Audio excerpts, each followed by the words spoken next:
And so there was like an obvious co-optation, which is where a lot of anarchists who are on the ground make sure that those differences are known, because it seems to a lot of like other anarchists, without adjectives, they are concerned with the kind of just the framing of not having the kind of insights to critique both the state and capitalism. So thinking about different schools of thought, this was probably the thing that I dove into very excitedly when I found out that, oh my god, there's like different anarchist schools of thought. Even though I was like, okay, I have a lot of like anarchist like beliefs, and so many things in my life that I've been through have pointed out that I might be an anarchist. I still,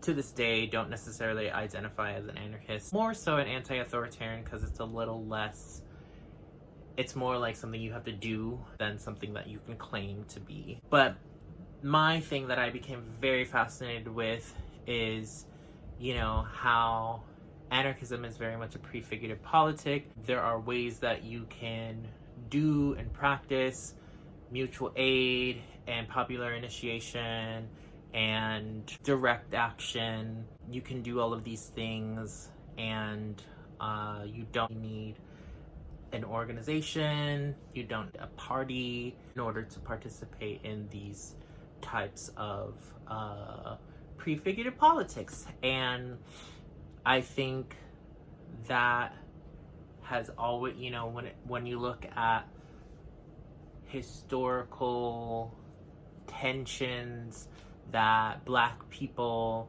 and Indigenous people and other historically marginalized identities have with the state or nation states, I feel like those tensions coalesce and align themselves with a lot of anarchist principles, considering there are those historical tensions.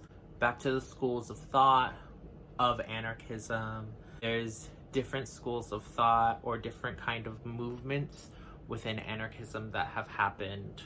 I think anarcho-communism is probably the most, anarcho-communism and anarcho-syndicalism are probably some of the most more popular forms of anarchism in terms of labor. A lot of, you know, labor movements when it comes to, you know, Lucy Parsons and the martyrs, that the 8 anarchists that were killed because, you know, there was a trial. There was literally like a trial because a lot of anarchists and other, you know, leftists, socialists, communists, what have you, were trying to fight for better work conditions. And because of, like, you know, these kinds of sacrifices, and because of these specific deaths, murders of these anarchists, and just a lot of political, public pressure put on the owners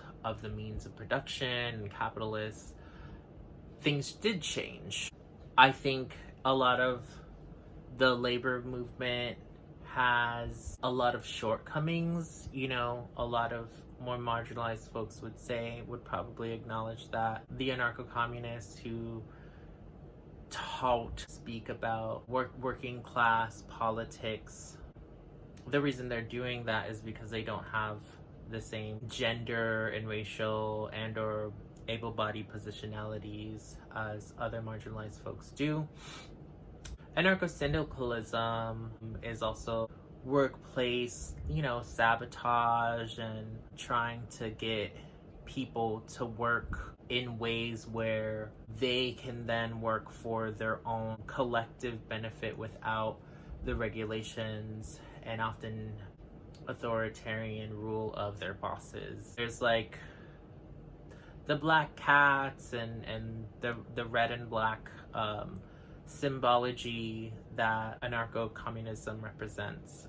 The black flag is the counter to a white flag. White flag generally means surrender, and Black Flag means to never surrender. Most of all of the schools of thought regarding anarchism, whether it's anarcho-communism or even anarcho-capitalism, but also anarcho-feminism, anarcho-queer, or queer anarchism, anarcho-blackness or black anarchism, they all, still acknowledge roots that anarchism came from, which is essentially being against the state, against hierarchies, and against capitalism, which is, again, why certain schools of thought like anarcho-capitalism or anarcho-Christianity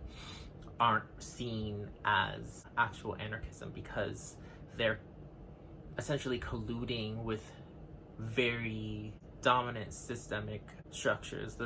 The system of domination regarding, Christianity and or capitalism is hard to sidestep.